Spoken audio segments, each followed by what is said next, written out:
여러분 안녕하세요. 여자를 향한 하나님의 디자인, 여아디를 섬기는 길미란입니다. 여아디 채널은요, 하나님의 딸, 아내, 엄마, 그리고 선한 이웃으로 살아가며 복음을 빛나게 하는 여자들의 이야기를 담고 있습니다.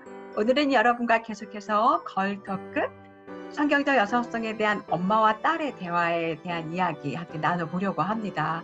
간정함, 가정사역자, 그리고 가정사역자를 키우기 위한 인턴십에 대한 이야기인데요. 정말 문화를 거스르는 그런 이야기예요. 그럼에도 불구하고 우리는 이 문화를 따라가는 것이 아니라 성경에서 하나님이 우리에게 말씀하신 것, 그것을 따라가는 사람들이잖아요. 한번 여러분 깊이 생각해 보시면서 이 시간 함께 하시면 좋을 것 같은데요. 함께 가보시겠습니다. 어, 이제 조금씩 그 걸토크 책이 마무리되어 갑니다. 그래서 오늘은 단정함, 가정사역자 인턴십 요 이야기들 여러분이랑 함께 같이 얘기해 보려고 하는데요. 19장은 단정한 옷차림에 대한 이제 그런 부분인데 여성의 매력, 20장은 미래의 가정사역자, 우리 아이들이 미래의 가정사역자잖아요. 그래서 그 부분을 생각하고 있는지 또 우리가 가정에서 우리가 우리 남편을 섬기고 또 아이들을 섬기고 있는데 그 시간들을 내가 사역을 하는 그 시간이다. 정말 소중하고 귀하고 여기는지 좀 살펴봤으면 좋겠고요. 또 이제 우리 딸들을 우리가 나중에 가정 사역자로 세워야 하잖아요. 그래서 우리 딸들을 인턴 사원이라 생각하고 어떻게 딸들을 가정에서 인턴십을 도와줄 수 있을지 이 이야기들 같이 나눠보겠습니다. 먼저 19장인데요. 제가 이 남자친구를 지난번에 우리 아이들 그 이성교제 할 때 등장을 시켰어요. 잘생겼지? 그러니까 다 애들이 잘생겼다 그랬는데. 단정함, 여성의 매력, 여기 이제 오늘 세 가지 얘기할 건데요. 요 19장에서는 젊은 남자들이 아주 경건한 젊은 남자들의 싸움이 있어요. 물론 이제 경건하지 않은 남자들도 싸우지만 그 사람들은 탐욕하죠. 그래서 싸우는 게 아니고. 그래서 젊은 남자들의 싸움이 뭔지 책에 여러분 보셨던 것처럼 그 남자들의 고백을 좀 한번 다시 살펴보고요.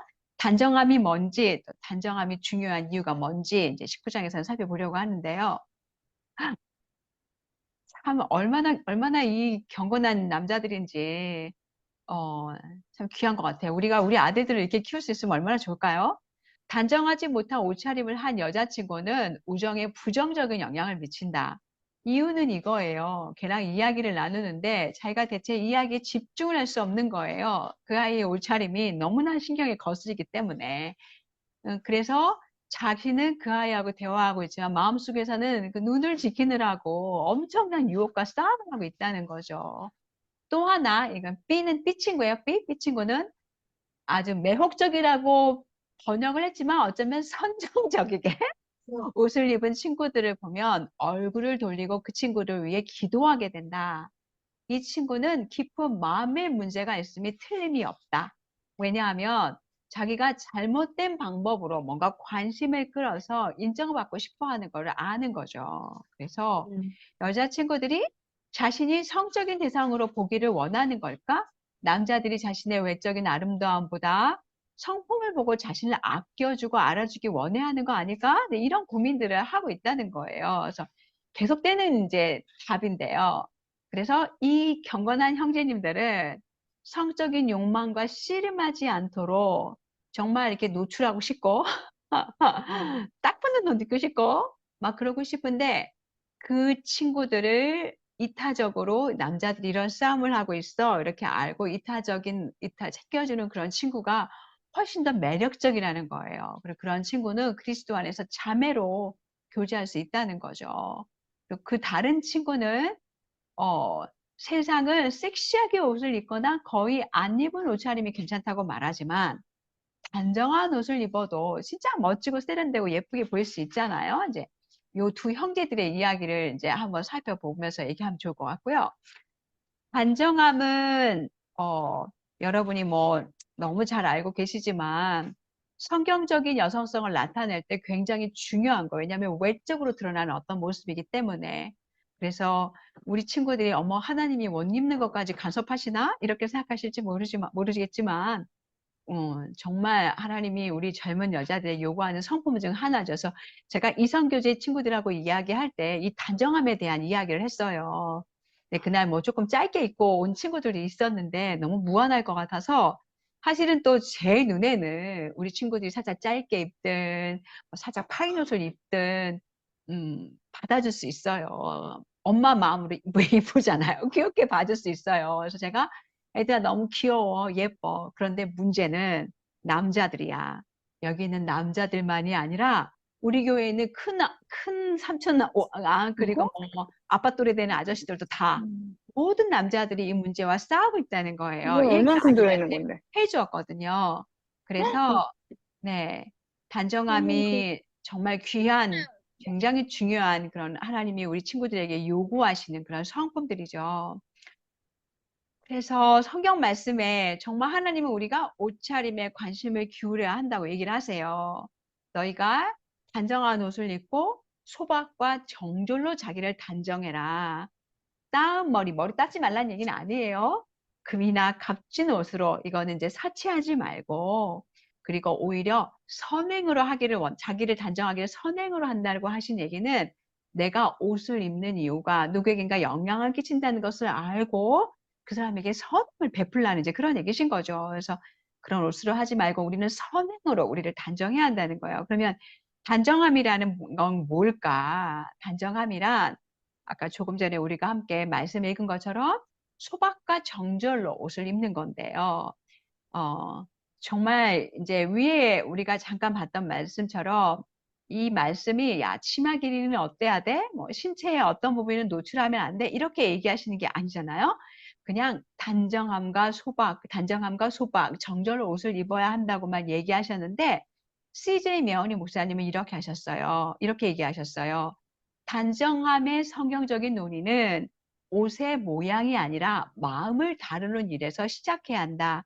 제가 그 단정함 얘기할 때 우리 친구들에게 이 마음을 다루는 일에 대한 이야기는 하지 않았거든요. 시간이 이제 많지 않았고 우리가 단정함은 그냥 잠깐 이제 그 안에 포함돼서 지나가는 이야기였기 때문에 남자들의 그 눈을 우리가 지켜줘야 된다, 보호해줘야 된다. 형제를 정말 사랑해야 되고, 그 섬기는 이웃을 섬기고 사랑하는 거다. 뭐 이런 식으로만 얘들한테 이제 얘기를 했어요. 그런데 사실 이제 우리의 그 옷차림의 더 큰 문제는 마음을 다루는 일에서 시작돼야 된다는 거예요.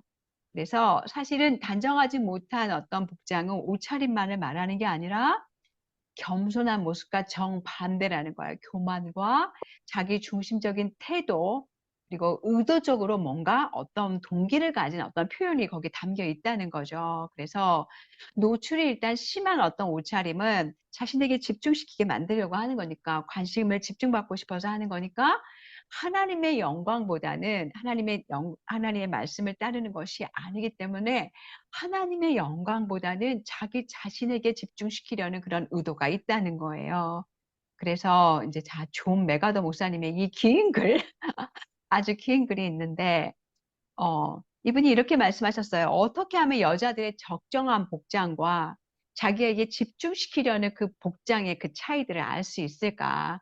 마음의 의도에서 출발한다는 거예요. 의도를 보면 알 수 있어요. 옷을 입는 여성들의 어떤 마음의 동기를 살펴보면 알 수 있다는 거예요. 그래서 우리 스스로도, 우리 때때로 엄마들도 자기도 모르는 사이에 약간 이제 아리까리한 옷을 입을 수 있잖아요, 우리도.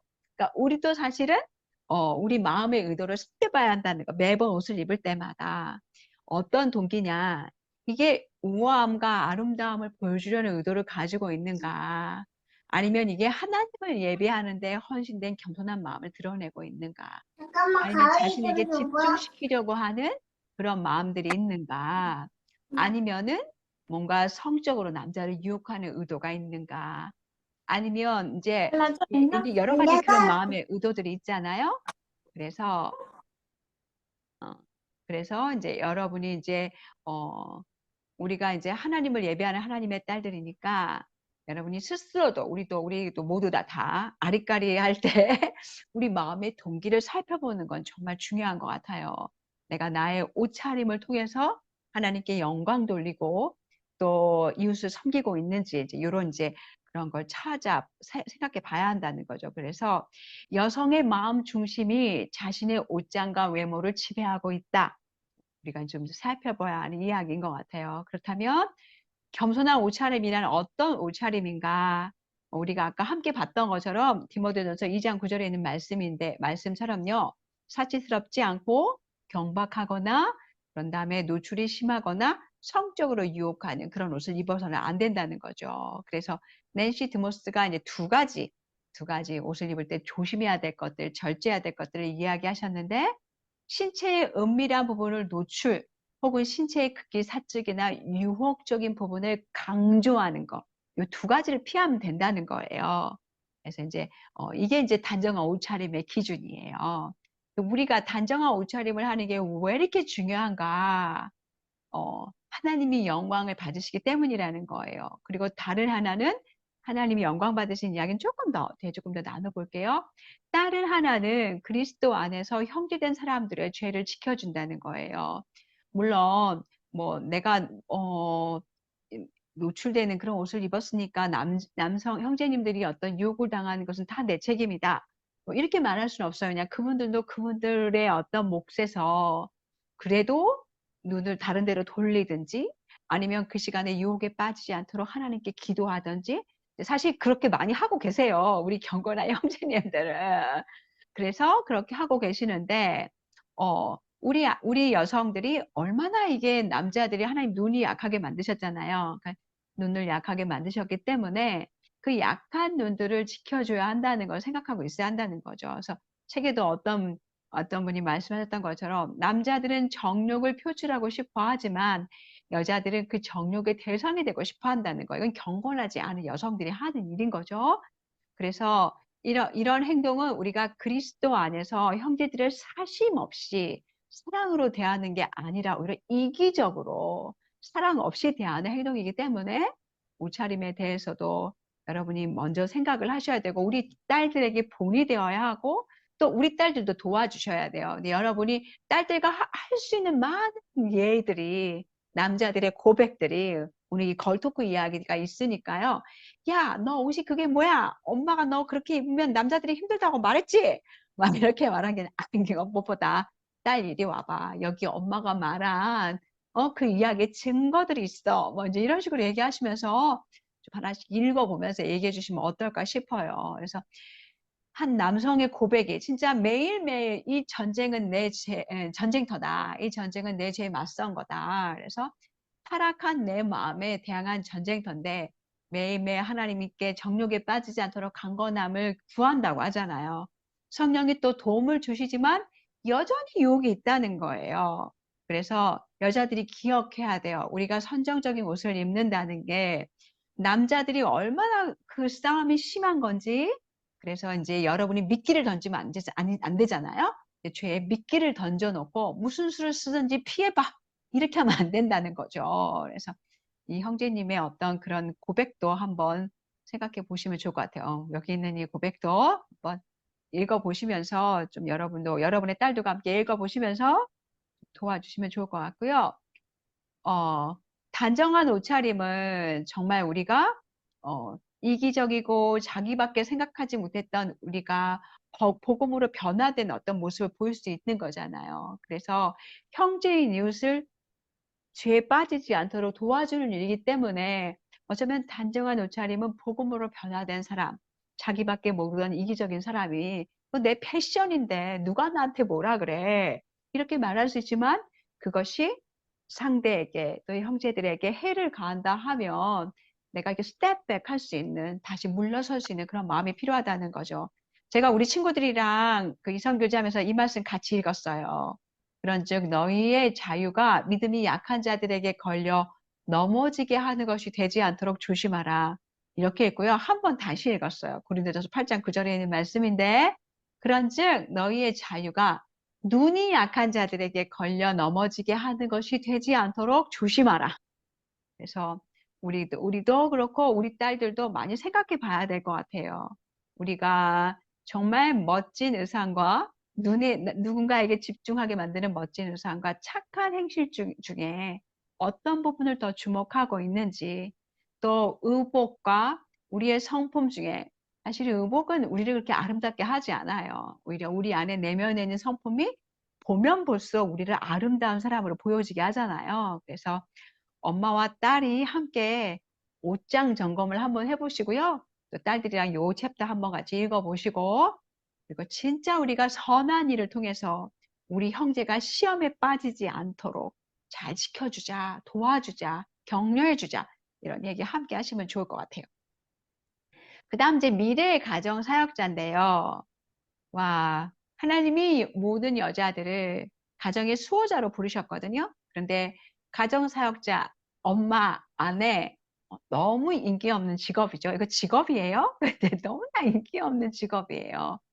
그런데 그럼에도 불구하고 하나님을 우리를 모든 여자를 결혼하든 그렇지 않든 모든 여자를 전부 다 가정 사역자로 부르셨다는 거예요. 여러분 어릴 때 꿈이 어떤 꿈이셨어요? 어떤 꿈을 꾸셨어요? 저는 진짜 초등학교 6학년 때 선생님이 장래 희망에 대해서 장문을 하라고 이제 글짓기 시간이었었는데요. 진짜로 그때 학급 문고에서 우리 집엔 책도 없었고 학교 친구들이 이렇게 두 권씩 갖다 꽂아놓으면 이제 친구들이 돌아가면서 이제 그 책을 읽었어요. 우리 때는. 그래서 이제 그 학급 문고에서 책을 읽으면서 위인들의 아내, 또 위인들의 엄마들이 주목하게 되더라고요. 그래서 아주 자신 있게 나는 나중에 자라면 한석봉의 엄마처럼 신사임당처럼 정말 현모양처가 되고 싶다 이렇게 얘기를 했어요. 근데 제가 그때 얼마나 말갈량이었는지 우리 친구들이 저를 중성이라고 놀렸거든요. 그래서 중성의 장래희망이 무슨 현모양처야 이러면서 엄청 비웃었어요. 그런데 저의 그 꿈이 언제까지 갔을까요? 중학교 되니까 선생님이 노래를 잘한다고 모든 학교 행사마다 맨날 노래를 시키시는 거예요. 합창 대회 때마다 뭐 선생님들 퇴임하실 때마다 아무튼 행사마다 전부 다 노래를 시키셨어요.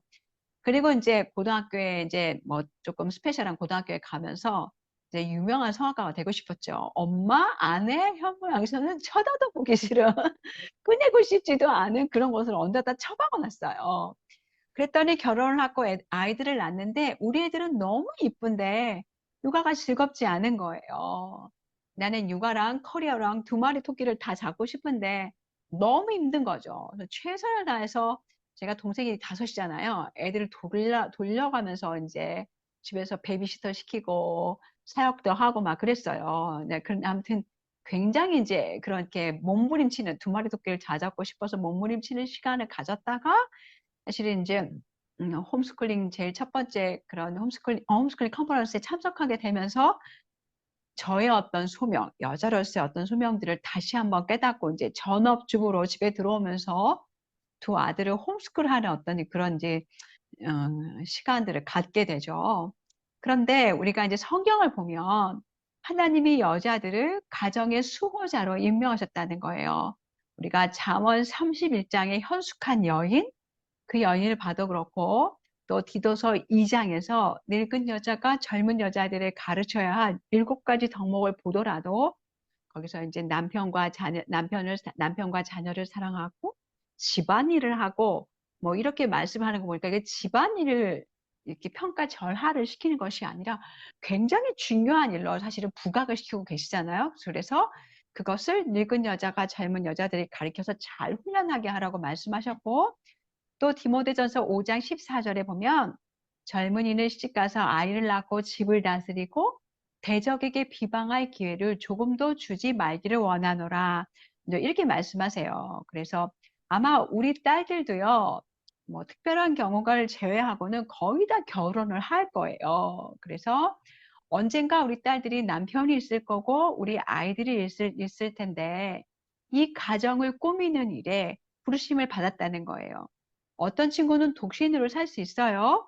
독신으로 산다 할지라도 그럼에도 불구하고 자신의 가정을 꾸미고 가정을 열고 사람들을 대접하고 그 가정을 교회와 사회에 봉사하는 가정이 정말 복음을 전달하는 어떤 사역하는 그 장소로 사용되어져야 한다는 것은 결혼한 친구나 독신인 분들이나 조금도 다르지 않다는 거예요. 그래서 여성이라는 이 정체성 안에 우리의 고유한 사명이 들어있고 그 사명은 가정에서 헌신하는 그 삶을 통해서 세계를 변화시키는 일을 하도록 하나님이 부르셨다는 거예요.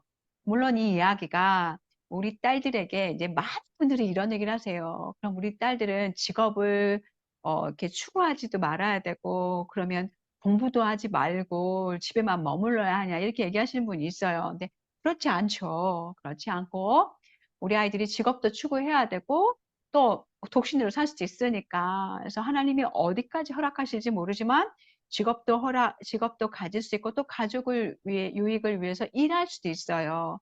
그런데 여기서 중요하게 꼭 말하고 싶은 건 뭐냐? 일하면 안 된다. 뭐 가정일에 충실해라. 뭐 이런 일을 떠나서 말하고 싶은 것은 어 그럼에도 불구하고 하나님이 여성을 불렀을 때 여성의 최우선순위는 가정에 있다는 거예요. 여기에 이 중요성, 최우선순위의 어떤 그것을 놓치지 말라는 그런 말씀인 거죠.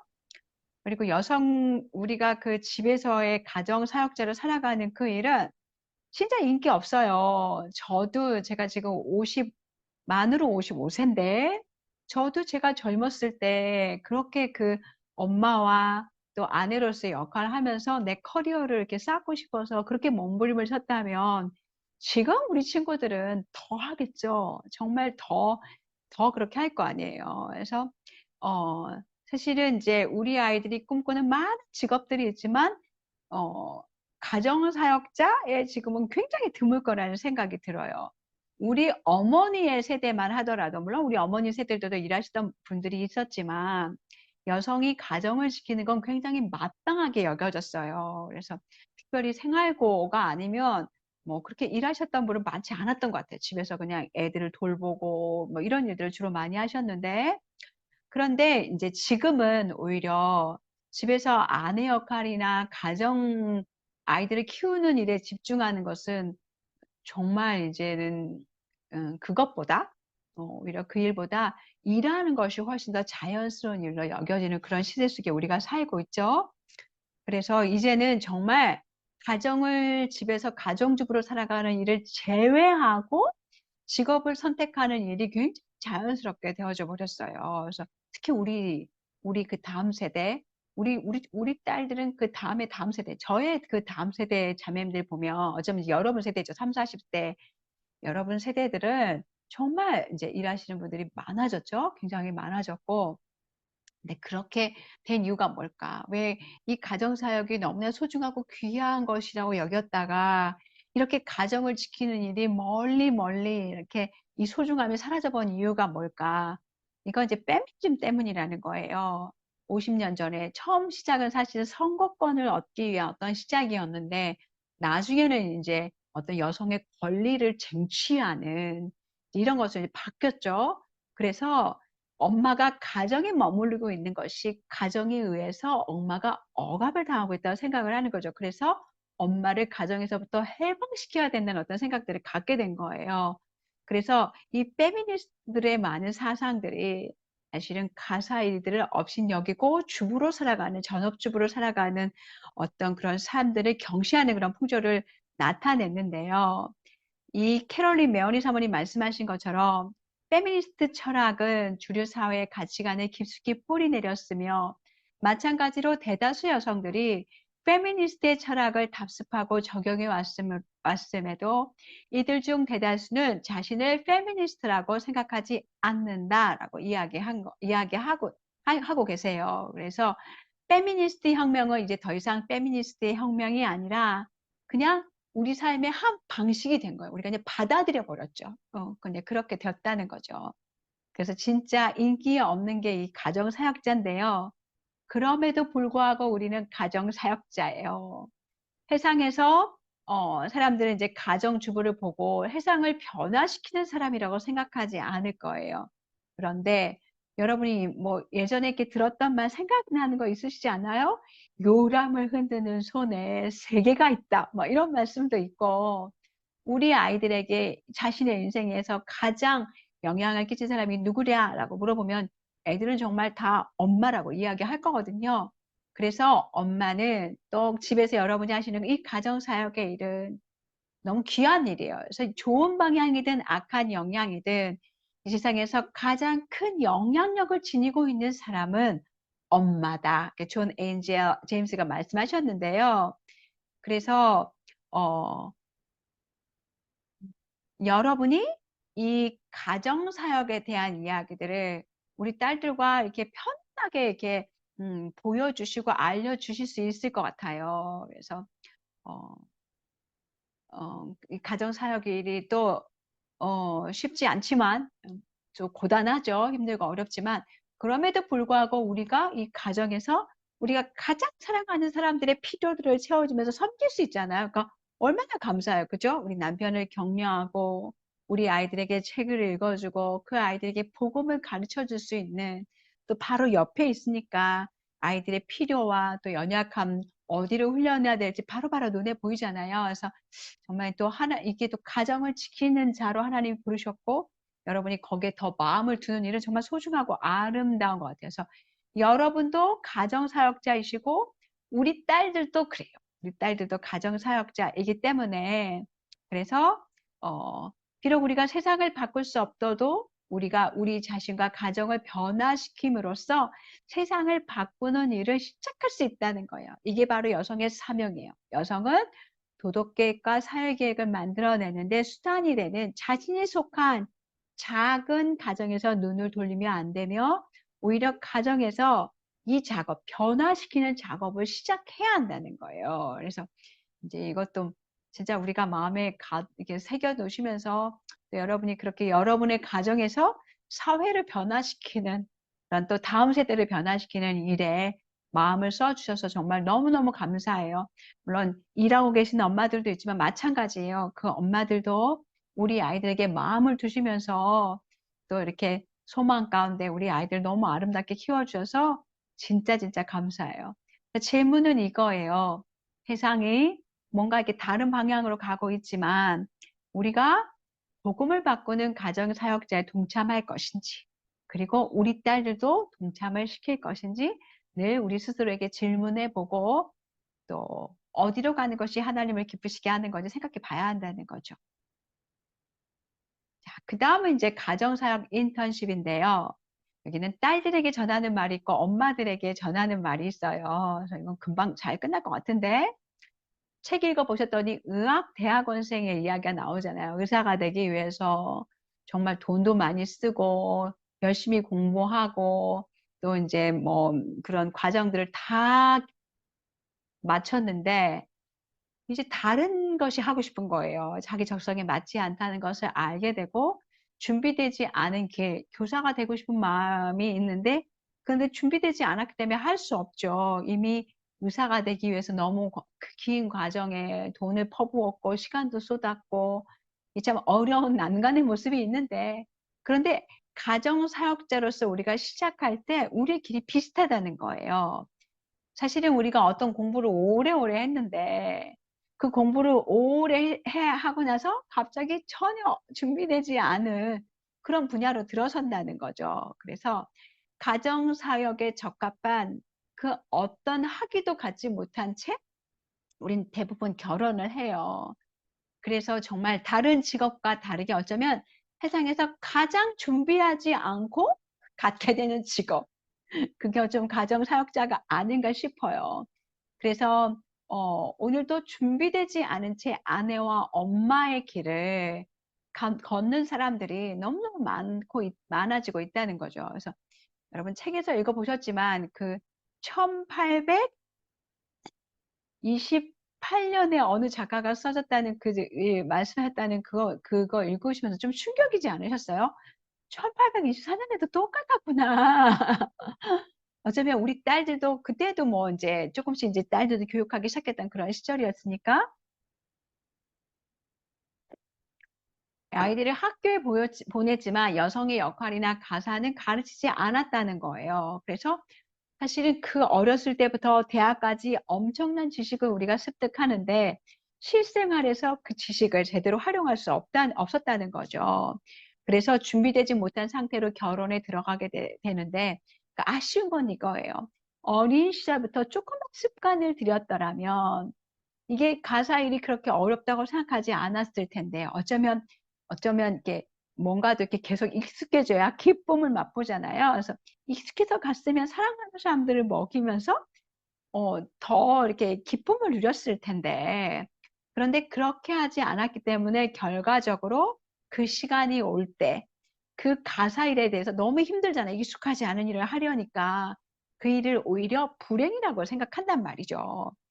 이게 1828년도의 일이면, 현재의 진짜 200년도 훨씬 지난 현재 여성들은 우리는 훨씬 덜 준비되어 있겠죠. 그래서 지금 많은 분들은 가사 일에 무슨 준비가 필요해? 사실 저도 딸만 여섯인 집에 자라서 자랐는데 가정 일에 그렇게 많이 우리 엄마가 참여하게 하지 않으셨던 것 같아요. 근데 감사하게 인도네시아에서 1년 있었을 때, 결혼하기 바로 전에예요. 그래서 인도네시아에서 1년 있었을 때 제가 제 후배하고 같이 있으면서 이제 사역을 했는데, 그때 우리가 다 밥을 해 먹어야 됐어요. 그래서 그 시간이 저에게는 뭐 이건 어떻게든 해야 되니까, 아니면 학교 식당에 가서 밥을 먹어야 되는데 그 음식이 너무 입맛에 안 맞으니까 그때는 그냥 밥을 하게 되더라고요. 그래서 매일매일 밥을 했는데, 그 시간이 저에게는 정말 그 주부로서의 어떤 삶을 살아갈 수 있도록 그 1년 동안 따로 딱 센 시간이 정말 훈련시 할 수 있는 그런 시간이 되었던 것 같아요. 그래서 얼마나 하나님께 감사했는지. 그런데 가사 일이 그냥 밥해 먹고 집을 청소하고 이런 일이 아니잖아요. 그죠? 그 일이 그것만이 있는 게 아니라, 그래서 정말 이제 우리의 딸들이 남편을 사랑하고 또 그 남편을 돕는 배필로 하나님께서 부르셨고, 또 우리 아이들을 양육하고 그 아이들을 다음 세대에 하나님을 사랑하는 자들로 그렇게 만드는 어떤 가정을 세우라는 그런 부르심을 받았기 때문에, 사실은 이제 그렇게 쉬운 일은 아니에요. 그래서 임신하고 나서 사실 우리가 이제 자녀를 양육하는 것에 대해서 공부하기 시작하죠. 뱃속에 애기 있을 때 저도 책 되게 많이 읽었던 것 같아요. 얘를 어떻게 하면 잘 키울 수 있을까? 그때서 비로소 이제 사실 이제 준비를 하기 시작을 하는 거죠. 그래서 뭐 여러 가지로 이제 어찌 보면 굉장히 다양한 어떤 전문 지식들이 요구되어지는 그런 일인데, 이제 그런 일들을 미리 준비하지 못하고 맞닥뜨려서 이제 준비하는 어떤 현실이 우리에게 있기 때문에 그게 너무나 버겁고 어렵게 느껴지는 거라는 거예요. 그래서 저도 어느새 아내와 엄마로서의 저희 전임 사역의 기간이 30년이 되어가요. 이제 6월 28일이면 저희는 30년이 되거든요. 그래서 와, 근데 이거를 한번 직장 생활을 30년 했다 생각을 해보면 엄청난 시간이잖아요. 정말 긴 시간을 그냥 보낸 거죠. 그래서 우리의 가정의 임무는 정말 하나님께로 왔고, 우리 딸들은 대부분은 결혼할 거고, 남편을 돕는 배필로 또 하나님의 형상을 지닌 우리 아이들 양육하도록 부르심을 받았기 때문에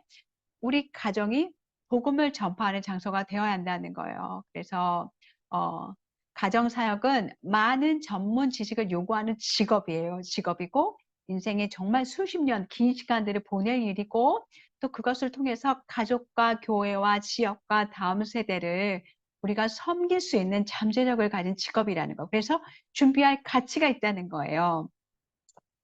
이것도 마찬가지예요. 가정사역만 준비하고 다른 직업을 갖게 공부하지 말아야 되나? 이거 아니라고 아까 이제 조금 전에 말씀드렸죠. 그래서 중요한 것은 가정사역자가 되는 것을 준비하는 일을 하나도 하지 않고 우리 아이들을 직업만 찾게 해서는 안 된다는 거죠. 그래서 뭐 사실 근데 우리나라가 이게 얼마나 어려워. 홈스쿨 하면 조금 더 그런 기회가 있겠지만 학교 다닐 친구들은 사실 쉽지 않아요. 굉장히 어렵잖아요.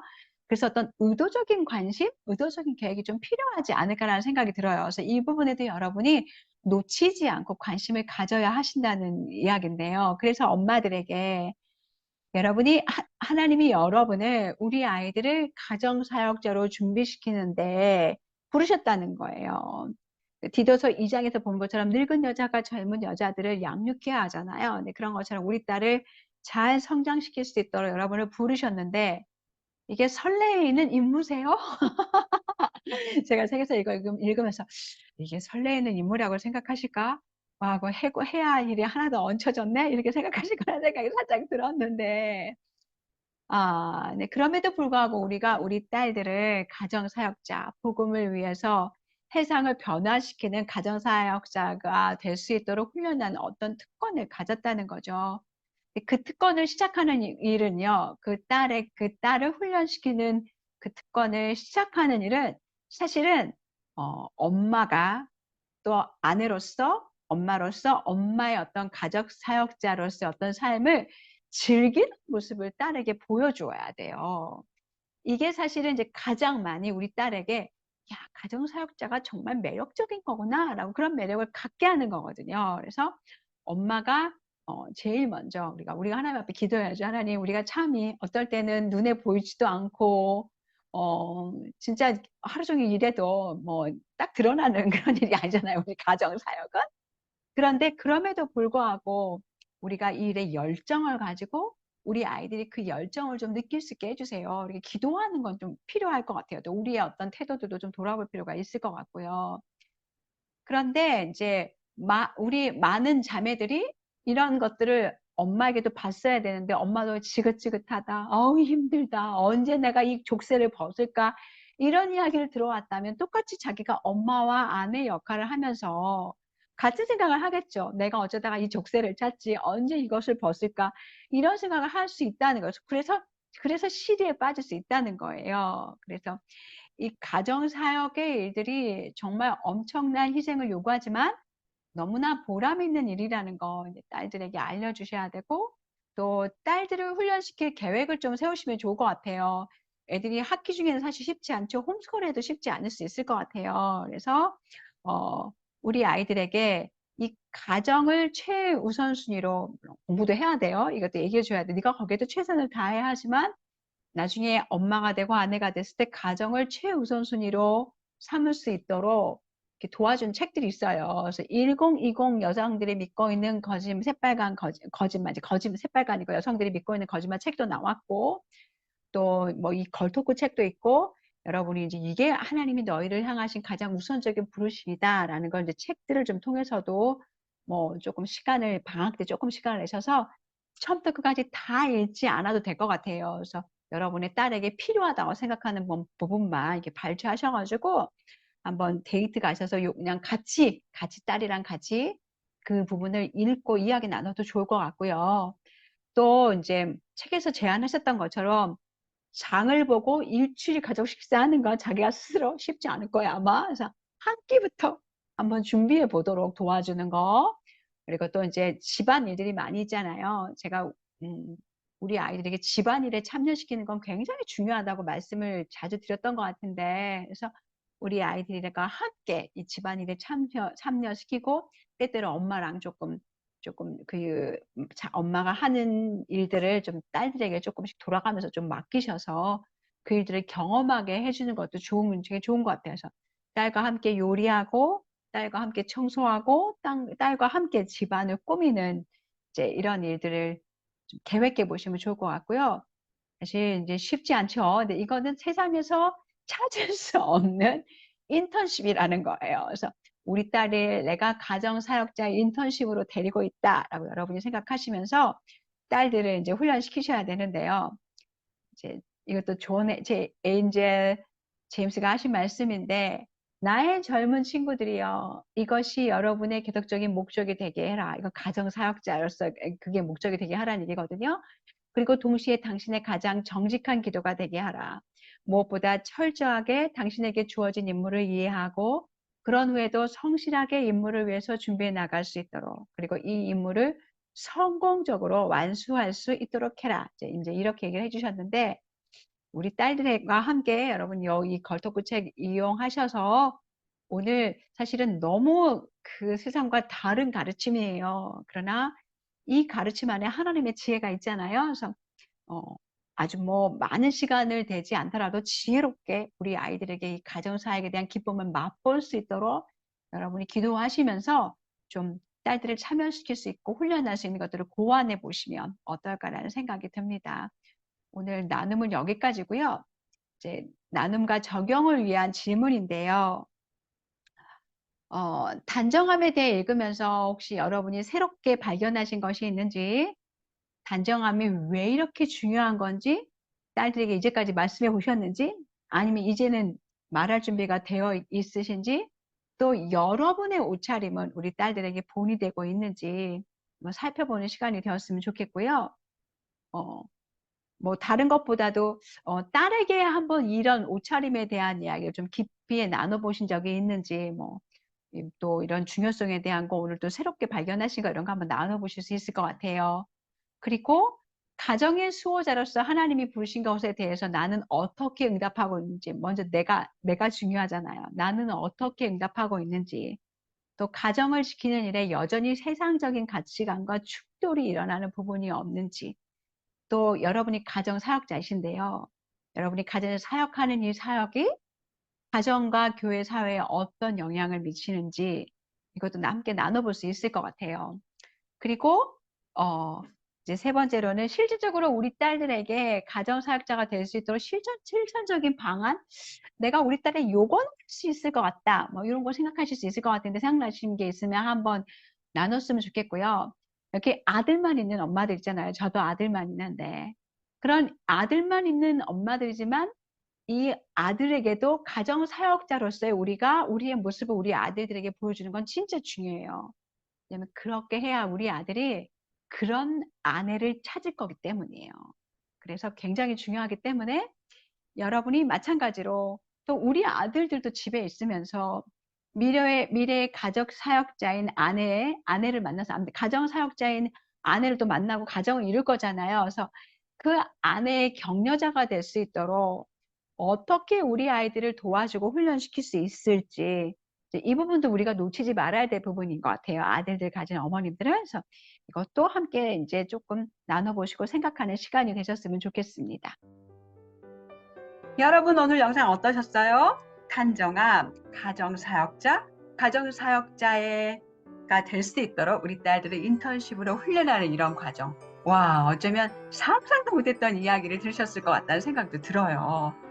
우리가 우리 딸들을 지금부터 준비시키는 것은 너무나 중요합니다. 우리의 과거의 어머니들은 이 일을 너무나 당연하게 여겼는데 이제는 이것을 미리 알려주고 우리 딸들을 준비시켜야 돼요. 저도 어렸을 때 아이들을 키우면서 가정사역의 일들을 얼마나 소홀히 여겼는지 몰라요. 그런데 이 가정사역의 일을 귀중하게 여기고 이것이 하나님께로부터 온 소명이라는 것을 안 뒤로 정말 제 인생이 너무나 달라졌어요. 기쁨이 있고 감사가 있고, 그리고 가정사역의 이 모든 열매를 가지고 다른 여인들을 섬길 수 있는 그런 특권도 누리게 되었습니다. 여러분도 함께 응원해 드리고 싶습니다. 아마 좀 마음이 어려우시면 한번 더 이 영상들을 살펴보시고, 또 계속해서 여자들을 향한 하나님의 마음을 계속해서 여러분들과 함께 나눌 거니까요. 계속되는 영상들을 통해서 우리를 향한 하나님의 마음을 배워가면서 하나님의 뜻대로 살아드리고, 또 우리를 변화시킬, 꿈을 빛나게 하는 하나님의 딸들이길 소망합니다. 오늘 영상도 함께 해주셔서 감사합니다. 다음 시간에 여러분 또 뵐게요. 고맙습니다. 사랑합니다. 또 만나요.